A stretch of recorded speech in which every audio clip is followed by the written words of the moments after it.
नमस्कार। मैं सुनीता कथा मंथन में आप सबका स्वागत करती हूँ। कथा मंथन में आज सुनिए मालती जोशी जी की कहानी यथार्थ से आगे। दरवाज़ा मैंने खोल तो दिया, किंतु वहीं पर खड़ी ही रह गई जड़वत।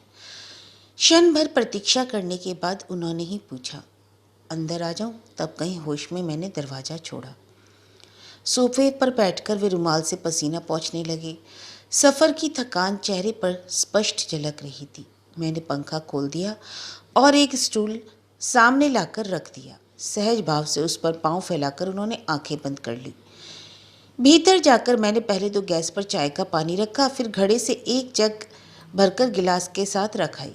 फ्रिज का पानी तो उन्हें कभी भाता ही नहीं था और घर में सब इसे एक तरह का कॉम्प्लेक्स ही मानते थे। रसोई घर में लौटकर मैंने चाय बनाई, खूब स्ट्रॉन्ग, चीनी कम, दूध अधिक, सारा फार्मूला जैसे रटा हुआ था। क्रॉकरी की अलमारी में ही बिस्कुट और दालमोठ के पैकेट थे, पर उनकी और मैंने देखा तक नहीं। प्लेन टी ही उनका हमेशा से नारा रहा है, जिससे मुझे चिढ़ होती थी। चाय की टेबल पर एक दो चीज़ें ना हों, मज़ा ही नहीं आता था। चाय लेकर पहुंची तो तब तक वे काफ़ी सुस्ता चुके थे। चाय पीकर जैसे एकदम ताजे हो गए। बोले, और लोग कहाँ हैं? अम्मा तो हरिद्वार गई है, भैया भाभी किसी शादी में, बबलू की वजह से मैं नहीं जा सकी। कहते कहते मैं यूं ही मेज पोश की सिलवटें ठीक करने लगी।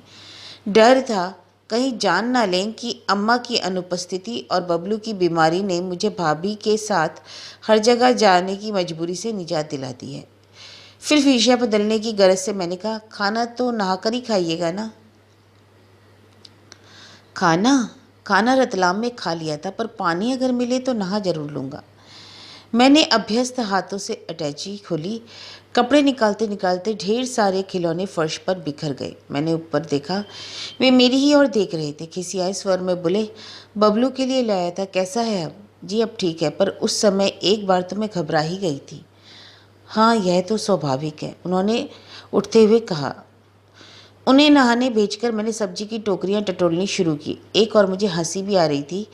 कह दिया रतलाम में खा लिया था। होटल का खाना तो वह भी, और बस अड्डे पर कभी खाया भी है आज तक? बाहर खाने की बात को लेकर तो पता नहीं कितनी बार झड़प हुई थी, और फिर बिना नहाए कब खाया है उन्होंने? शीलू तो हमेशा पंडित जी कहकर चिढ़ाया करती थी। उस बार आबू में 2 बजे तक नहाने की सुविधा नहीं हो पाई थी, पर मजाले एक और भी मुंह में डाल लिया हो। वे नहाकर निकले, तब तक मैंने लौकी का रायता और भरवां बैगन तैयार कर लिए थे। प्याजी पुलाव पक रहा था। उन्हें तेल शीशा देते हुए मैंने देखा, कनपटी के पास कितने सारे बाल सफ़ेद हो आए थे। हंस पड़े। क्या देख रही हो, बूढ़ा हो गया हो ना? बैंक का मेरा काम ही ऐसा है, दिन भर आंखें फोड़ो और दिमाग खपाओ। बाल सफ़ेद होंगे नहीं तो क्या होगा? रात को थोड़ी ब्राह्मी की मालिश क्यों नहीं करते? तलवों में लौकी लगाने या गाय का घी लगाने से ठंडक रहती है। कहते कहते मुझे लगा मैं नहीं, दादी अम्मा बोल रही है। वे मुझे एकटक देखते ही रहे। सकुचाकर मैंने कहा, बबलू के पास बैठेंगे ना थोड़ी देर? खाना तो बस अभी बना ही जाता है। बबलू अपनी मसहरी में बैठा तस्वीरों वाली पुस्तक देख रहा था। वह कब जाग गया पता ही ना चला। हम लोगों की आहट से चौंक कर उसने ऊपर देखा। बड़ी देर तक देखता ही रहा, फिर धीरे से मेरे कान में फुसफुसाकर बोला, पापा है ना? इस प्रश्न का उत्तर देने के करुण कर्तव्य से उन्होंने उबार लिया और लपक कर उसे गोदी में उठा लिया। मैं फिर वहाँ खड़ी न रह सकी। रसोई मुझे बुला ही रही थी। पुलाव जलने को था। झट उतार कर मैंने अंगीठी पर कुछ कोयले लगाए। तवे पर सिकी रोटियां उन्हें जरा नहीं पाती थी। बरनियाँ टटोल कर उनकी पसंद का, खासकर अम्मा के हाथ का बना कटहल का अचार निकाला। 2 फुलके जब बन गए तो मैं थाली लगाकर कमरे में ले गई। देखा बबलू महाशय पापा की ठोड़ी पर गाल रगड़ते हुए आराम से लेटे हैं, बातें कर रहे हैं। निरर्थक बातें करने का उन्हें समय नहीं है। मैंने खिलौनों का ढेर उसके सामने पटक कर कहा, देख तो बेटा तेरे लिए क्या क्या चीज़ें आई हैं। लेकिन और दिनों की तरह वह झपटा नहीं, बस अपने आसन पर बैठा देखता रहा। अपनी कृतज्ञता जताने के लिए उसने पापा को जोर से भींच लिया। बस उसका नन्हा सा मन भी जान गया कि खिलौनों के लिए तो काफ़ी ही समय पड़ा है। पाँव में जैसे पर लग गए हों। मैं फुलके बनाती रही और उन्हें देती रही। आखिर जब उन्होंने कहा, कितने दिनों का इकट्ठा खिला रही हो, तब कहीं जाकर मैंने उन्हें उठने दिया। थाली लेकर अब मैं लौटी तो अचानक सामने भैया पड़ गए। अपनी रो में मैंने कार की आवाज़ तक नहीं सुनी थी। भैया का चेहरा तना हुआ था और आवाज़ को प्रयत्नपूर्वक धीमा करते हुए उन्होंने कहा, हजरत अब क्या चाहते हैं? बच्चे को देखने आए हैं, मैंने जैसे ही दीवार को जवाब दिया। मेरे स्वर में से भैया चौंके और चुपचाप बाहर चले गए। पिछले 2 घंटों में जैसे किसी कल्पना लोक में थी, अब मेरे पांव जमीन पर आ गए।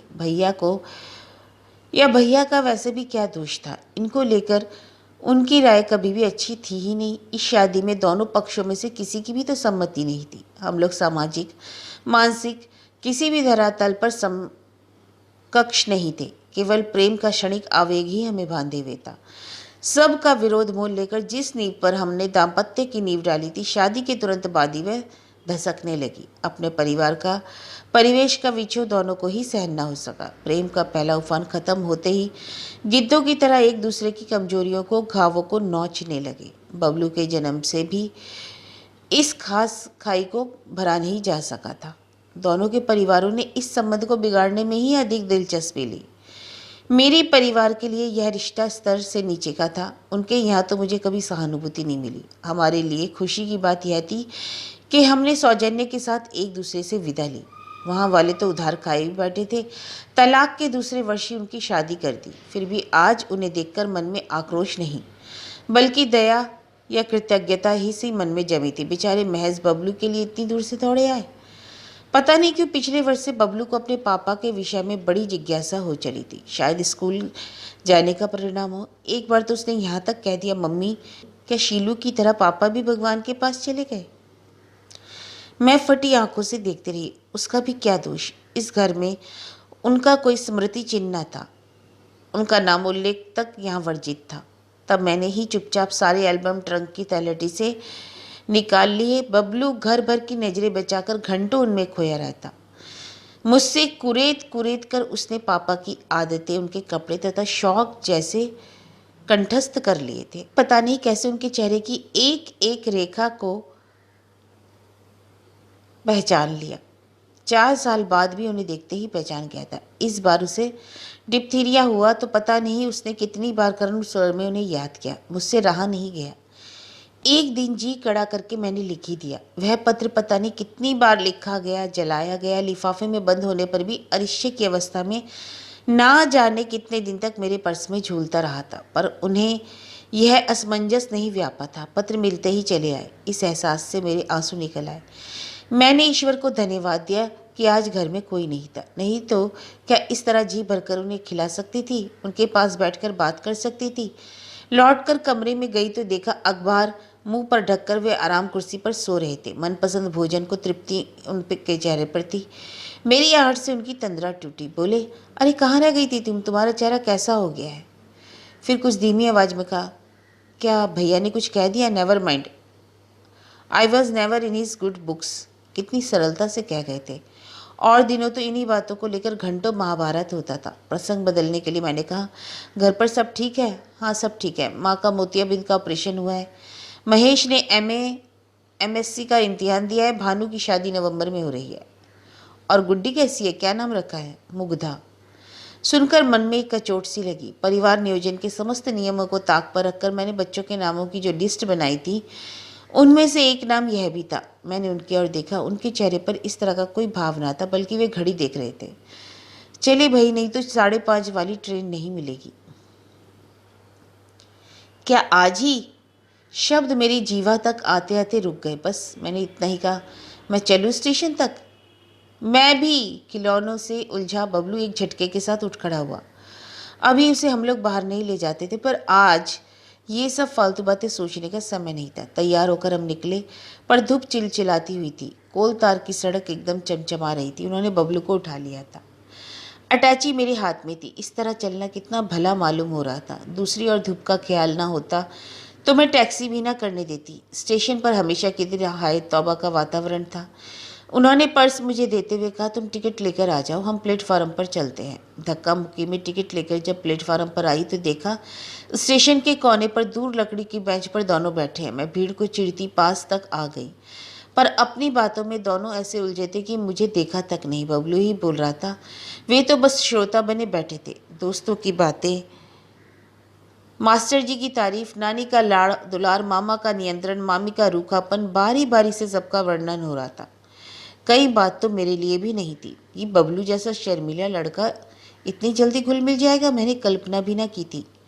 मेरी चूड़ियों की खनक से अनायास उनकी बातों का सिलसिला टूटा। पर्स और टिकट उन्हें लौटाते हुए मैंने वे पुस्तकें भी उन्हें दी जो मैं सफ़र के लिए लाई थी। पुस्तकें रखने के लिए बैग खोलते ही चकित रह गए। ऊपर ही एक पैकेट पड़ा था। उन्होंने मेरी ओर देखा। उन निगाहों से बचते हुए मैंने कहा, गुड्डी के लिए है, बबलू की ओर से। दरअसल यह फ्रॉक मैंने बेहद छिपा कर रखा था। उम्मीद थी कि यहाँ से आने के बाद ही देख पाएंगे। छिपाकर इसलिए कि वे कहीं नाराज ना हो जाए कि बबलू के खिलौनों का बदला दिया जा रहा है। पर उन्होंने मुस्कुराकर कहा, हम कितने फॉर्मल होते जा रहे हैं ना। बात शायद व्यंग में कही गई थी, पर मैं इससे भी बड़े विस्फोट की आशा कर रही थी। यह फ्रॉक मैंने भाभी की पिंकी के जन्मदिन के लिए रात रात भर जागकर काढ़ा था। मैं उन्हें सरप्राइज़ देना चाहती थी, पर उसे देने में शायद एक ऋण चुकाने का सा भाव रहता, और इसे देने में एक अनजानी तृप्ति थी। अंतिम घंटी बजी और स्टेशन पर एक हलचल सी मच गई। बबलू उनके घुटनों में मुंह छिपाकर खड़ा हो गया, शायद रुलाई रोकने की चेष्टा कर रहा था। उसे गोद में उठाकर देर तक वे प्यार करते रहे। मैं दूसरी ओर मुंह किए उनका बैग थामे रही। मन के द्वार पर एक प्रश्न बार बार थपकी दे रहा था, अब कब आइएगा। पर शब्द अधरों तक आकर लौट लौट जाते थे। रेल मानो कलेजे पर हथौड़ों की तरह चोट करती धड़धड़ाती स्टेशन में दाखिल हुई। बड़ी कठिनाई से उन्होंने बबलू को मेरी गोद में दिया और लपक कर किसी डिब्बे में जा चढ़े। एक बार भी पीछे मुड़कर नहीं देखा। लौटते समय टैक्सी में बबलू मेरी गोद में सिसकते हुए कह रहा था, मम्मी यह रेल कैसी है जो पापा को इतनी दूर ले जाती है। और मेरा मन कह रहा था, बेटे कैसी तो तेरी मम्मी है, नहीं तो इस रेल निगोड़ी की क्या मजाल थी जो इस तरह स्नेह की चाहे तेरे अधिकारों का घर छीन लेती।